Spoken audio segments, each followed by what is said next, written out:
So can I now introduce the Executive Chair of Genomics England, Sir John Chisholm.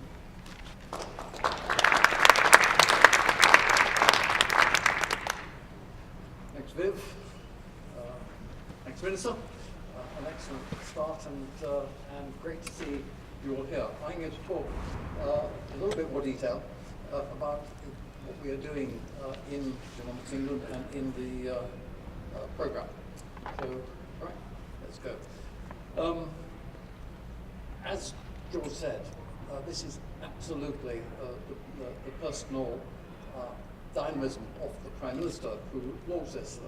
When I talk about this programme elsewhere in the world, I start by saying that it wasn't until sort of late in life I found myself in relatively recent, frequent contact with government ministers.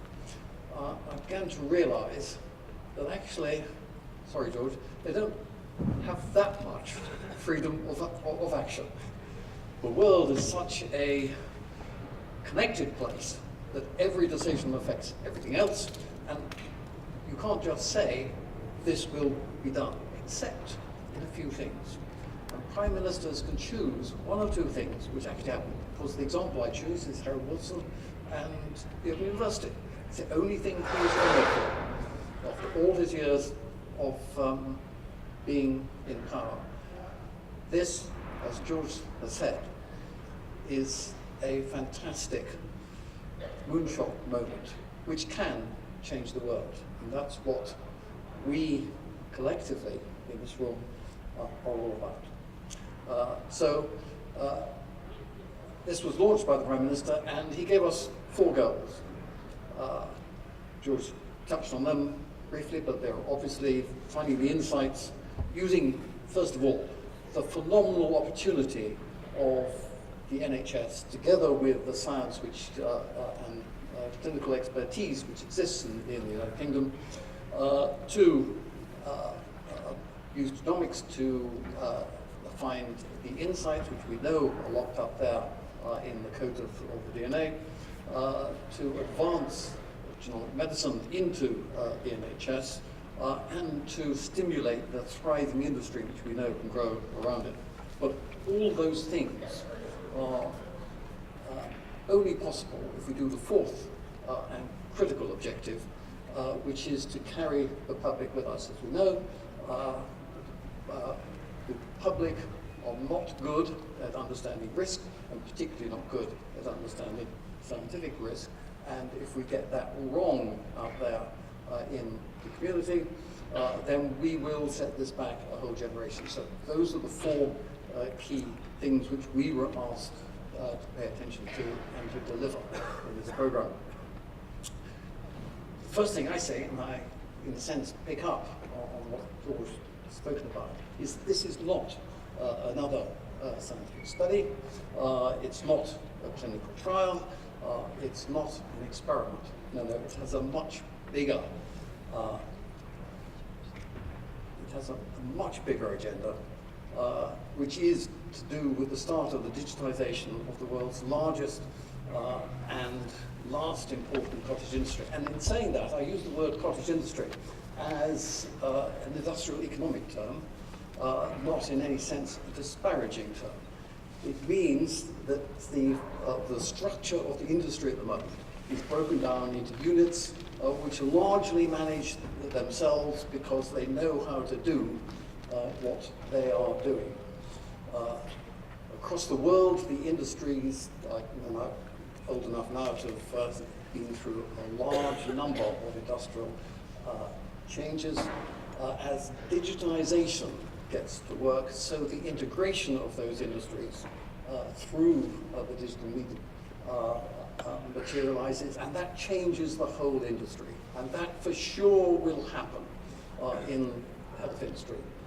The health industry worldwide, and what we have a chance of doing here in this country is being world leaders in achieving that, because we have this unique combination of a single payer health service which is in itself right now thoroughly modern, well equipped with very well trained and capable people, and a science base underpinning that, which understands genomics, and genomics has to be mediated through the digital world.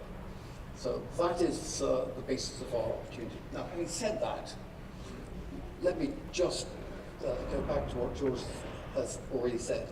All of this only matters if we have right at the center of what we're doing, the patients. And so let me just give you the opportunity to have a look at what George talked about, is looking in the eyes of the people movement involved. and general development. But which rare disease is it? She's had MRI scans, she's been under general anaesthetic for that, she's had lumbar puncture, she's had EEGs where they measure her brainwave. When repeated tests failed to diagnose the rare genetic condition, her parents decided to join the 100,000 Genomes project. It used blood samples from Jessica and her parents to compare their genetic makeup and pinpointed a change in one of Jessica's genes, not present in either of her parents. As well as speeding up diagnosis, genomics can also be used to predict how well a person will respond to a particular treatment, so it can be tailored accordingly, what's known as precision medicine. And it's this approach which is set to have a huge impact right across the NHS. It's already made a big difference to Jessica and her family. They now know that she has GLUT1 deficiency syndrome. This means she doesn't produce enough of the protein, which transports glucose from the blood to the fluid around the brain. If we'd have, say, had this done when she was born and found out the results straight away, we would have been on the right track immediately rather than having years of diagnostic work done. And by knowing Jessica's faulty gene was not inherited, it provides peace of mind for her parents. So if they decide to have more children, there's less chance of it being repeated. Jessica and her family are also helping medical research by taking part in the project. By studying her genome and the genomes of families like Jessica's, this project will lead to earlier diagnoses and more tailored treatments being developed for many families just like hers. Right. Well, that shows you. That's the sort of story which we are dealing with, and those are that is the core of what we're all about. But treating patients through genomic medicine is not, as George has said, a straightforward job. It involves many, many steps. Now, we don't have time to go through all of these today, but obviously you've got the samples, you've got to extract the DNA, that's got to be brought together in a biorepository, together with the other samples we collect. The sequencing has to happen, then the variants have to be called, the step of interpretation, very difficult, has to be proceeded with. Then we've got to give feedback to the clinicians, that's to be validated, and the treatment initiated. And all of that has got to be mediated under the very complex issue of collecting the clinical data and doing that as automatically as possible with the greatest quality of that data in order to make that whole process achievable. That's a huge task, and to do it at the scale of 100,000 is even bigger, and it cannot be done by one organization. In fact, what we have to do in order to achieve this is to create a very large tent. There's more, if you look at all the collaborating bodies in this project, it adds up to more than 3,000 clinicians, engineers, scientists, bioinformatics experts, mathematicians, etc. operating it. And I have, in fact, the majority of them here, one way or another, on this slide. I have to mention NIHR, who of course are our core funders of this program, alongside some of the other philanthropic and in the case of the MRC, government organizations who have put either funding or resources into this project. Alongside us, of course, we have the NHSE and the now 13 GMCs, who are the core of interfacing out there in the community, collecting the patients, collecting the samples and the data to go with that, providing that into our system and dealing and receiving back the reports and treating, of course, the patients. We've proven for ourselves that not nearly enough is known at the moment as to how to do that interpretation step. And so we've assembled around this program nearly 3,000 clinicians and scientists working in genomics and clinical interpretation partnerships, focused upon particular disease groups to help us with that process of interpreting the outputs. Illumina, as has been mentioned, are our key sequencing partner, but also we have enormously important platform partners who are working alongside us and building the informatics platform that is crucial to this. And we have our commercial partnerships who are working with us as to how to bring the technology of genomics into the business models of drug discovery and therapies, which will be ultimately the outcome of this in treating patients. It is a phenomenal group working together on, as George has said, a project of the utmost significance to frankly, the development, the experience of the human race. Once we have the ability to understand at the molecular level the precise route through the disease path, then that will transform medicine. It will transform how we, all of us, manage our own wellness. Right? It is, however, enormously difficult to get there. George mentioned cancer. We are now, we have done the pilot program in the 100,000 Genome Project. It adds up to around 10,000 genomes in that pilot program. Part of that was a cancer pilot program. We proved for ourselves in that program that it is incredibly important if you're going to collect a data set of the size that we're talking about, that it is done in a coherent way. And this graph, which I don't have time to explain in great detail, but it shows that two of our most important cancer centers in the country, Manchester and Oxford, when given the task of collecting samples from patients that are extremely similar and running them through their processes to extract the DNA, that DNA into the Illumina pipeline, the outcome is quite different. It's quite different because the processes involved between the surgeon's knife getting the resection and the slide, the plate going into the Illumina machine has, we assessed, some 23 separate steps along that path. And we've broken it down into 6 groups of steps, and each one of those steps is capable of introducing issues which change the outcome of the genomic analysis which comes out of the Illumina machine.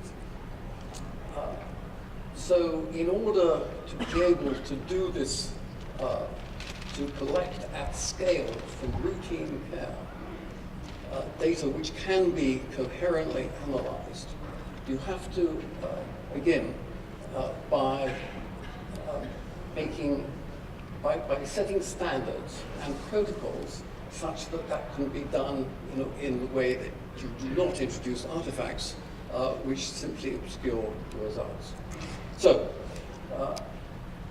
let me then turn to what is at the center of what we are doing. And the part of what we're doing, which is sustainable beyond the 100,000 program, which is collecting that data set, which can be mined for the insights that are going to be the vital component which will enable the treatment of the kind of patients we've been talking about. I'll quickly run through what that looks like. We collect the data from on the sequencing side. It has to be validated. The variant's called is put in a very large data store. Collect alongside that the clinical data and the longitudinal data. That has to be cleaned, linked, and de-identified. We then can pass that into the anonymized data set, verified, an important step in its own right, and then we have de-identified clinical data. We can then use that together with the genomic data to do the interpretation, and then that can be passed to that very large set of people who are collaborating with us to use their knowledge and understanding of that they've built up over many years of what they make of the interpretation of that. That can be fed back into a knowledge base which accumulates the wisdom that are coming from that great data set. That then enables us to provide back a report to the and passed across, re-identified and passed across to the clinicians for the validation and treatment. It is this vast system which is the legacy of this program, because it is this which will be sustained beyond the 100,000 into routine care and will be the core engine where value is created, which is the receptacle of what we as a country are learning and what will enable us to do medicine for our citizens better than anyone else in the world. Now, I've only touched on a little bit of what we're doing, and so I'm not going to spend time on this, but clearly, as George has mentioned, this creates huge opportunities for reshaping regulation, reshaping molecular pathology, introducing all sorts of hugely important complementary diagnostics, which circulating tumor DNA is one of the critical ones. Big task, but we're all engaged on it, and while being engaged on it, as I mentioned at the start, doing that,